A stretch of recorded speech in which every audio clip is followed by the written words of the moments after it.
Jika menilik betapa besarnya gaji yang diperoleh jajaran direksi Pertamina, lebih dari 1 miliar per bulan, setara dengan gaji dirut Coca-Cola, Pak. Bahkan kami cek setara dengan gaji CEO Google, yang merupakan perusahaan global dengan valuasi dan market yang memang mendunia. Bahkan itu kalau ditambah dengan tantiem, dividen, kemudian kompensasi finansial lainnya, maka THP yang diberikan kepada direksi Pertamina 4 miliar per bulan, jauh lebih besar daripada gaji Presiden Republik Indonesia, bahkan jauh lebih besar dari gaji Presiden Amerika Serikat Donald Trump, Pak. Ini amat sangat terlalu luar biasa. Maka seharusnya dengan angka sefantastis itu, direksi wajib bisa memberikan pelayanan terbaik, wajib bisa menghadirkan BBM berkualitas, wajib bisa memberikan BBM yang terjangkau untuk semua lapisan masyarakat. Assalamualaikum warahmatullahi wabarakatuh. Terima kasih Bu Ketua. Yang terhormat Pak Dirut Pertamina, Pak Simon, beserta seluruh jajaran yang sudah hadir pada kesempatan hari ini. Kami mengapresiasi kehadiran panjenengan semua, dan kami mengapresiasi juga atas paparan dari Dirut Pertamina dan beserta beberapa jajarannya tadi soal kesiapan mudik lebaran, Pak. Tentu ini sedikit membuat tenang kami dan masyarakat Indonesia, Pak. Namun innalillahi wa inna ilaihi roji'un, Pak. Di tengah bulan suci Ramadan, hari ini seluruh rakyat marah, Pak. Marah besar. Bahkan kami punya saudara, Pak, setiap hari, setiap ketemu kami selalu mengungkapkan kemarahannya. Mereka kecewa begitu mendalam terhadap Pertamina karena mereka merasa tertipu bertahun-tahun selama ini, Pak. Seperti yang telah kami sampaikan di awal bulan Desember yang lalu tentang kualitas BBM Pertamina yang dipertanyakan oleh banyak masyarakat kami, hari ini kekhawatiran kami di tahun lalu, Pak, bom waktu itu benar-benar meledak, Pak. Maka pada kesempatan hari ini, pada RDP kali ini, jujur saja, Pak, kami sedikit kecewa. Kami tunggu-tunggu dari tadi paparan soal terupdate Pertamax oplosan, tapi tidak ada sebait kata pun yang menjelaskan soal itu di kesempatan pagi hari ini. Padahal kami menunggu-nunggu rapat ini dari berminggu-minggu yang lalu, sampai kami coba ingatkan di grup Komisi 6 dan sebagainya, dan alhamdulillah hari ini terlaksana, tapi juga tidak bisa mengurangi kegundahan kami dan masyarakat kami, Pak. Maka harapan kami korupsi yang sudah ditangani oleh kejaksaan, yaitu Pertamax oplosan yang katanya sudah merugikan negara lebih dari 1.000 triliun rupiah ini, Pak. Dan juga bahkan yang kemarin yang terupdate ditemukan juga adanya kontrak oplosan antara Pertamina dengan pihak swasta yang sudah berjalan sejak tahun 2017. Maka saya berharap ada penjelasan sejelas-jelasnya, Pak, nanti di akhir sesi ini, Pak. Karena jika benar, maka ini adalah orkestrasi kejahatan totalitas yang masif dan terstruktur, Pak. Dari hulu ke hilir yang sudah terjadi bertahun-tahun. Ini di mata kami bukan hanya sekedar korupsi yang merugikan negara, Pak. Tapi ini adalah korupsi yang merugikan, menyakiti dan mengkhianati rakyat kita, Pak. Bahkan tadi malam, Pak Simon, ketika kami mau tidur, Pak, kami mendengar satu berita yang di-share oleh kawan kami di grup Komisi 6, Pak. Menangis hati kami, Pak. Sama tahu di grup itu apa, Pak? Pernyataan dari Kejaksaan Agung bahwa mereka menemukan grup WA yang judul grupnya adalah orang-orang senang. Na'udzubillah min syarri dzalik, Pak. Jadi ternyata mereka melakukan selama ini dengan kesadaran, Pak.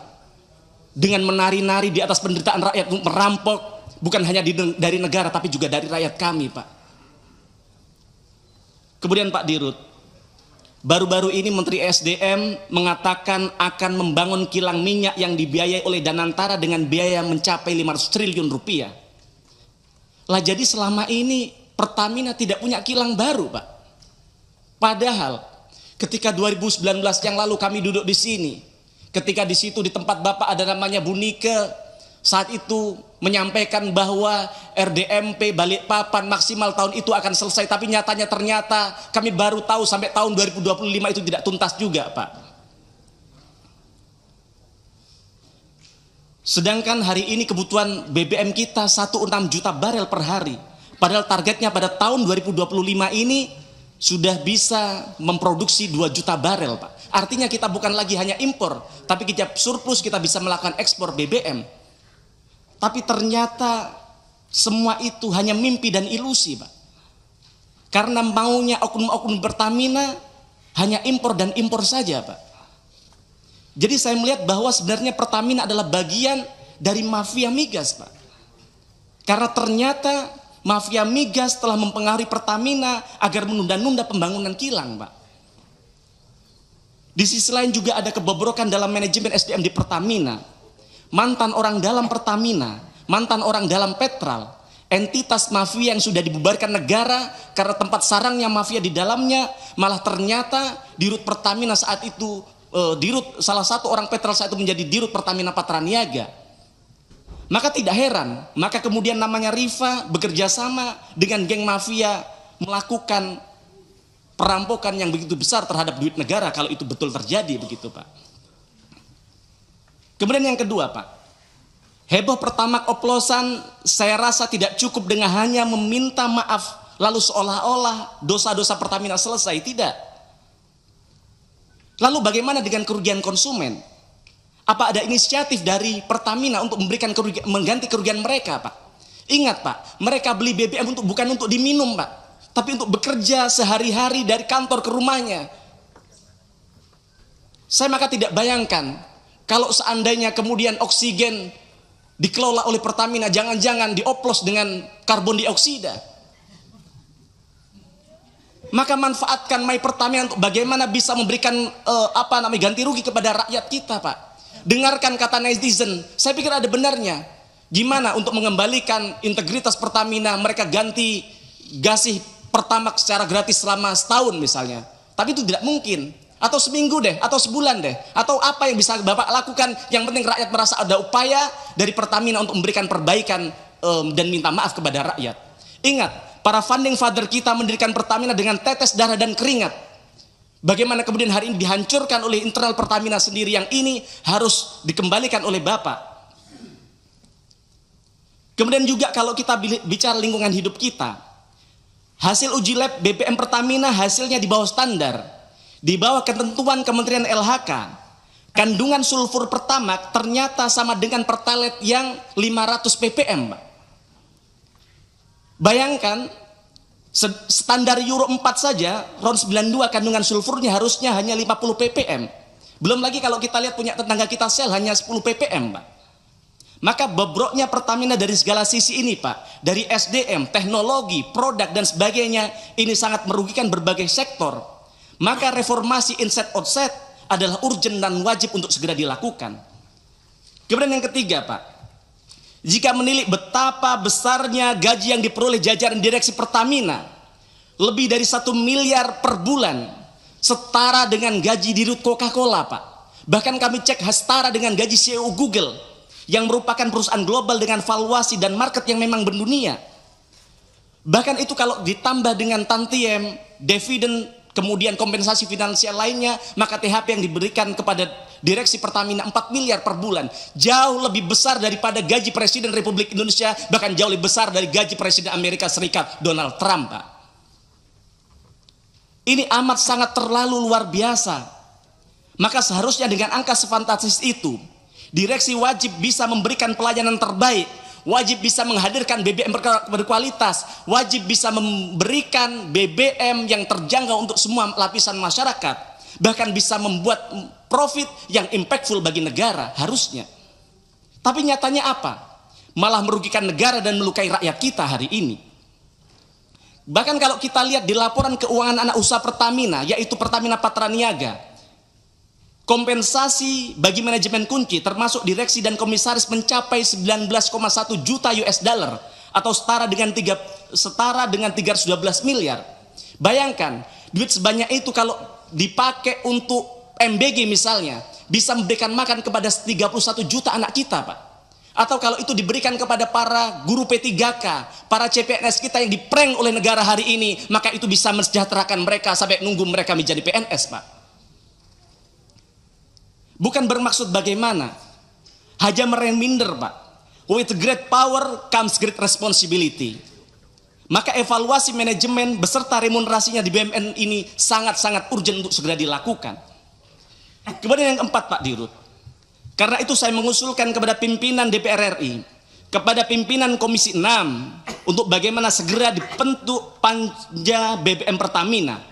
Karena jangan berhenti pada pion-pion yang sudah terjerumus ini, Pak. Jangan kemudian ini keluar dari mulut singa masuk ke kandang macan, Pak. Tetapi ini kesempatan untuk membersihkan Pertamina secara menyeluruh. Maka nanti kasihan juga kepada Danantara ketika mereka harus memikul beban berat karena ternyata Pertamina sebagai BUMN terbesar ternyata boncos dan gembos, Pak. Maka melalui pansus BBM ini kita bisa panggil mantan direksi Pertamina Pak Ahok yang beliau juga mengkonfirmasi bahwa kalau diundang di tempat ini beliau akan hadir. Kita akan undang mantan komisaris. Begitu juga mantan dirut Pertamina Bu Nike. Begitu juga mantan dirut-dirut di era ketika dulu Petrol dibubarkan misalnya, Pak. Kita juga bisa memanggil produsen booster ron BBM. Jangan-jangan memang Pertamax adalah Pertalite yang diberikan booster.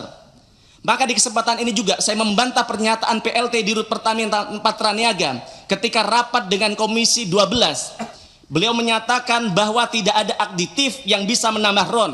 Kenyataannya, Pak PLT, kenyataannya ketika Bapak buka Google, ketika Bapak buka e-commerce, banyak sekali perusahaan yang kredibel, yang menjual aditif, yang menjual booster, yang bahkan menjanjikan bisa menaikkan 5 poin. Misalnya dari RON 90 ke 95 yang jauh lebih besar dari Pertamax begitu. Maka saya sangat yakin masih banyak mafia, koruptor, penjahat lain yang masih bercokol di Pertamina ini. Mereka tinggal menunggu giliran saja untuk duduk pada posisi strategis. Yang artinya Pertamina tidak akan pernah sehat. Karena di dalam tubuhnya masih tersebar virus-virus yang dorman, sedang tidur dan menunggu time yang tepat untuk bangun, atau bahkan mereka bangun cuman belum ketahuan, Pak. Maka kami usulkan panja BBM Pertamina untuk segera dilakukan untuk mengusut dari hulu ke hilir, Pak, untuk melihat siapa saja yang terlibat dalam proses pengoplosan ini, Pak. Maka Bapak harus belajar dari Presiden Georgia. Bagaimana Georgia, Pak, saat itu adalah negara dengan polisi lalu lintas terkorup di dunia. Bagaimana kemudian dengan keberaniannya pemimpin Georgia mengambil satu sikap dalam semalam mereka memecat hampir seluruh polisi lalu lintasnya yang korup. Dunia kaget. Bahkan rakyatnya sendiri takut, Pak. Takut apa? Takut kemudian ada instabilitas keamanan karena tidak ada polisi lalu lintas lagi. Tapi jangan tahu hari ini Georgia menjadi salah satu negara yang sukses dalam memberantas korupsi. Yang ini harus Bapak lakukan, Pak. Mohon maaf, mohon izin tanpa mengurangi rasa hormat saya kepada Bapak. Di samping Bapak, Pak Alfian, beliau mantan dirut Pertamina Patraniaga. Bapak percaya beliau tidak terlibat? Saya juga tidak percaya. Tapi kalau kita belajar di negara Jepang, terlibat tidak terlibat, harusnya Pak Alfian mengundurkan diri dari direksi Pertamina untuk membuktikan dulu Bapak benar-benar tidak terlibat, baru kemudian kalau mau masuk lagi silahkan. Kemudian, Pak, untuk menyelamatkan nama besar dan bertahap mengembalikan kepercayaan publik, setidaknya saya mengusulkan 2 hal, Pak. Yang pertama, Pak Dirut, saya mengapresiasi Anda ketika konferensi pers menyatakan permintaan maaf atas kejadian Pertamax oplosan. Tapi saya kira itu tidak cukup, Pak. Belum menunjukkan ketulusan hati Pertamina. Ini masih sekedar lip service semata, Pak. Jika memang Pertamina benar-benar minta maaf, maka harus melakukan taubatan nasuha. Harus menunjukkan bagaimana seluruh insan Pertamina itu tidak hanya meminta maaf secara lisan, tapi juga dari gestur, dari perbuatan, dan dari pelayanan yang dilakukan. Tidak cukup pula hanya mengganteng si bocil anaknya Deddy Corbuzier, Pak, yang ini justru melecehkan, meremehkan, dan melukai hati rakyat. Juga tidak perlu mengendorse namanya Fitra Eri, yang untung namanya Fitra Eri punya integritas, karena dia tidak yakin ini tidak benar-benar terjadi, maka dia tidak mau melakukan. Tidak perlu juga bayar-bayar buzzer, Pak. Daripada anggaran Pertamina untuk bayar buzzer untuk mengendorse anaknya Deddy Corbuzier, lebih baik uangnya untuk mengembalikan kerugian rakyat yang sudah mereka alami, Pak. Saya melihat perilaku insan Pertamina pasca dirut minta maaf ya sama saja. Contohnya, itu Bu Korsek Pertamina Patraniaga. Kami menyampaikan sesuatu secara resmi bahwa kami akan melakukan sidak fraksi PDI Perjuangan. Tapi ada balasan dari beliau, tidak ada. Mas Mufti, iya, aspirasi dari teman-teman sudah terlalu panjang. Sudah terlalu panjang, ya, siap. Okay. Sebentar, Bu, saya sedikit lagi, tinggal monggo, Okay, dituntaskan. sebentar. Ya, sebentar. Okay. Sampai mana tadi? Nah, jadi maksud kami ada, Pak, harus ada permintaan maaf secara konkret kepada masyarakat. Yang kedua, Pak, tadi Bapak sampaikan bahwa Ramadan sudah dekat, mudik Lebaran sudah dekat, begitu. Maka harapan kami Pertalite jumlah stoknya harus ditambah karena kita tidak tahu apakah masyarakat kepercayaan terhadap Pertamax sudah pulih. Karena kalau tidak mereka akan menganggap bahwa Pertamax hanya Pertalite yang tidak antri. Maka jangan sampai kemudian nanti di lapangan mereka rela antri yang kemudian stok Pertalite akhirnya habis begitu. Kemudian selanjutnya Pak, saya minta komitmen dari Pak Dirut berani dan mau tidak untuk input semua pengadaan di e-katalog LKPP Pak. Karena kalau tidak ya seperti kata saya tadi, ini hanya keluar dari mulut macan masuk ke kandang buaya. Download Tribun X sekarang, menghadirkan lokal menjadi Indonesia.